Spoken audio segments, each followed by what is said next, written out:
नमस्कार, मैं Rakesh Kumar. The untold stories bye Rakesh Kumar YouTube channel में आपका स्वागत है। जैसा कि आपको पता है कि मैं प्रतिदिन वैसे मुद्दे या वैसे विषय को लेकर के आता हूं जो अखबारों में प्रमुख सुर्खियों के रूप में छपते हैं और उस पर संपादकीय या तो लिखा जाता है, लिखे जाने की संभावना होती है। यानी उस दिन के सबसे महत्वपूर्ण खबर के साथ मैं आपके बीच होता हूं और उसका विश्लेषण भी करता हूं। तो आज मैं दिल्ली में जो सत्तासीन भाजपा सरकार है उसके द्वारा महिला समृद्धि योजना के संबंध में जो अमल किए गए हैं, प्रयास किए गए हैं, उस पर चर्चा करूंगा, उसका विश्लेषण भी करूंगा। लगभग सारे अखबारों ने इस पे संपादकीय भी लिखा है, उस संपादकीय के पक्षों की भी मैं चर्चा करूंगा। सबसे पहले यह जानना जरूरी है कि चुनावी वायदे के अनुसार जो चुनाव में घोषणा पत्र जारी किए गए थे भाजपा के द्वारा और जो मोदी जी ने गारंटी ली थी, उस दोनों पक्षों को पूर्ण करने के लिए, फुलफिल करने के लिए 8 मार्च को अंतर्राष्ट्रीय महिला दिवस के अवसर पर सत्तासीन भाजपा सरकार ने जवाहरलाल नेहरू स्टेडियम में भाजपा महिला मोर्चा द्वारा आयोजित महिलाओं के विशेष कार्यक्रम में महिला समृद्धि योजना की घोषणा की। इस घोषणा को जो भाजपा के राष्ट्रीय अध्यक्ष हैं जेपी नड्डा साहब, उनके द्वारा की गई और बताया गया कि कैसे भारतीय जनता पार्टी महिलाओं के हितों की समृद्धि के लिए कृत संकल्प है। उन्होंने यह भी बताया कि इससे पहले की सरकार ने एक काम चलाओ मुख्यमंत्री महिला के रूप में दिया था और हमारी सरकार टिकाऊ मुख्यमंत्री महिला के रूप में दे रही है।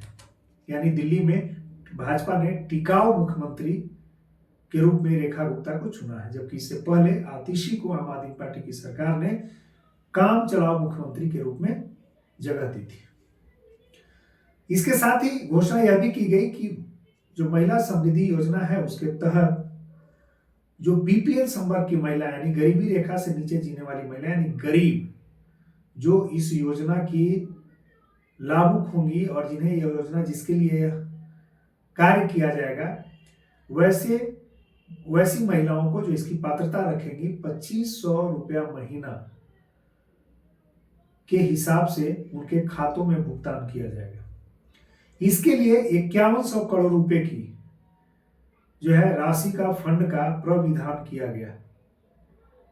इस प्रावधान के तहत जो है महिलाओं को प्रति माह 2500 रुपया दिया जाएगा, लेकिन वह उसके लिए पात्रता की शर्तें क्या होगी, किन लोगों को दिया जाना है और कार्यान्वयन की रूपरेखा क्या होगी, इसके लिए मुख्यमंत्री की अध्यक्षता में 3 सदस्यीय कमेटी बनाई गई है जिसमें कैबिनेट के तीनों मंत्री को शामिल किया गया है। मुख्यमंत्री श्रीमती रेखा गुप्ता स्वयं उसमें है जो अध्यक्षता करेंगी। इसके अलावा प्रवेश साहिब सिंह वर्मा, आशीष सूद और कपिल मिश्रा 3 मंत्री होंगे जो कि इसको अमली जामा पहनाने के लिए जो है प्रस्ताव देंगे, सुझाव देंगे। इसमें कहा गया है कि एक पोर्टल का विकास किया जाएगा। उस पोर्टल को डेवलप करके उसमें जो महिलाएं रजिस्ट्रेशन करेंगी और आधार कार्ड के द्वारा जो है उनका ई-केवाईसी कराया जाएगा। यानी योजना के क्रियान्वयन में आईटी जो सूचना प्रौद्योगिकी है उसका पूर्ण उपयोग किया जाएगा। इसमें वैसी महिलाओं को पात्र माना जाएगा जो कि गरीबी रेखा से नीचे हैं और उनके लिए 2500 रुपये महीने की व्यवस्था की जाएगी। खाते में सीधा होगा, यानी बिचौलियों से मुक्त व्यवस्था होगी। इससे एक आंकड़े के अनुसार से सरकारी आंकड़े बताते हैं कि इससे 17 लाख से ज्यादा महिलाएं दिल्ली में लाभान्वित होने की स्थिति में रहेंगी। दैनिक जागरण समेत तमाम अखबारों ने इस पे संपादकीय लिखा है और इसमें लिखा है कि चुनावी वायदे के अनुसार और महिलाओं की समृद्धि के लिए भाजपा सरकार ने मोदी की गारंटी के रूप में 2500 रुपया महीने के भुगतान की बात की और इसका कार्यान्वयन और रूपरेखा के लिए 4 सदस्यीय समिति भी बनाई गई है।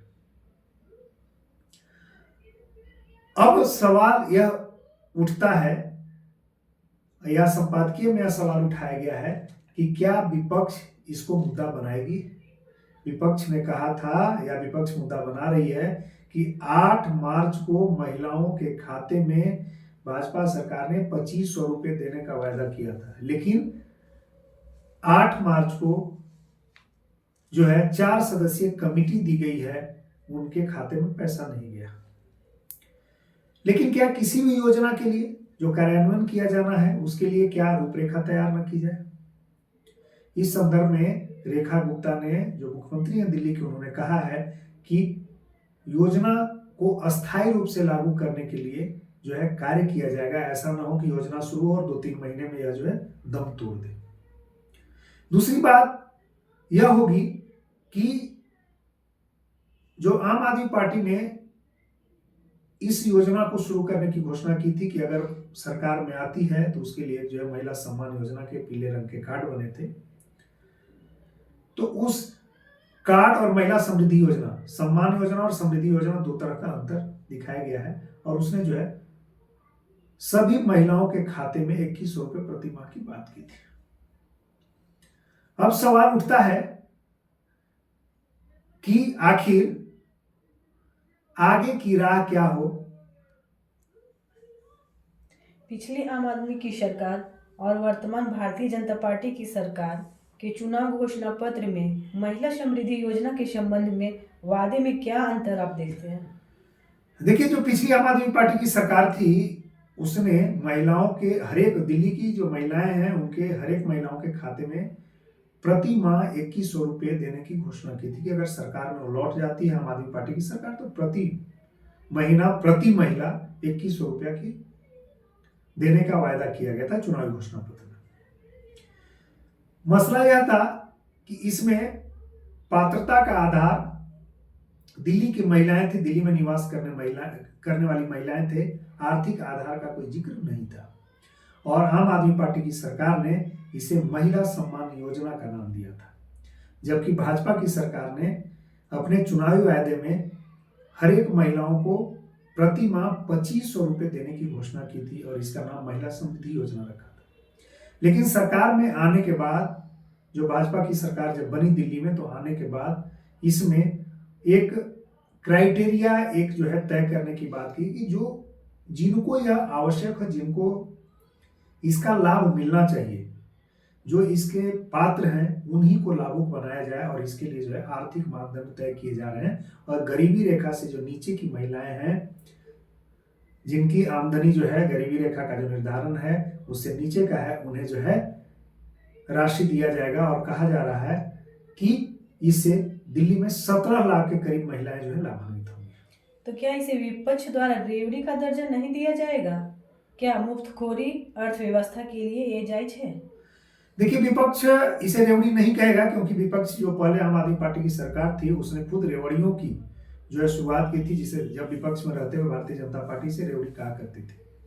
और इस रेवड़ी की मानसिकता से ग्रसित या रेवड़ी की चाहत में लोग जो है इस कदर जुड़ गए थे उस पिछली वाली सरकार से कि उससे जो है भाजपा कहीं सत्ता से दूर हो रही थी। वैसे में भारतीय जनता पार्टी ने यह घोषणा की कि उस रेवड़ी के स्वरूप में ही, यानी उसी तरह की योजनाओं के जो जिसको रेवड़ी कहती थी भाजपा, उसी रेवड़ी को कंटिन्यू किया, यानी मुफ्त में बस की यात्रा, बिजली पानी की बात और महिलाओं को प्रति माह 2500 रुपए समृद्धि योजना के तहत देने की बात।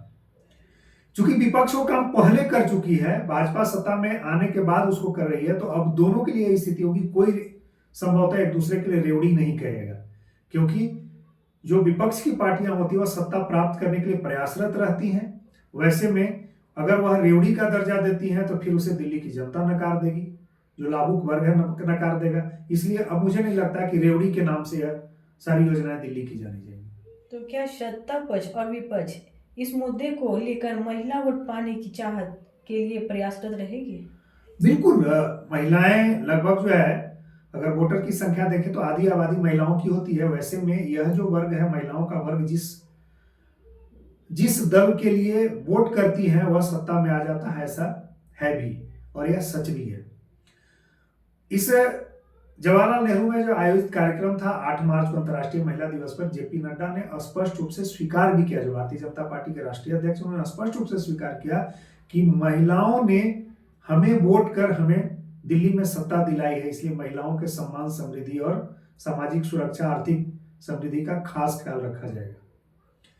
तो यह तो तय है कि महिलाएं जिस राजनीतिक दल के तरफ अपना रुझान रखती हैं और उसके लिए वोट करती हैं, सत्ता प्राप्त करना उनके लिए बहुत आसान हो जाता है।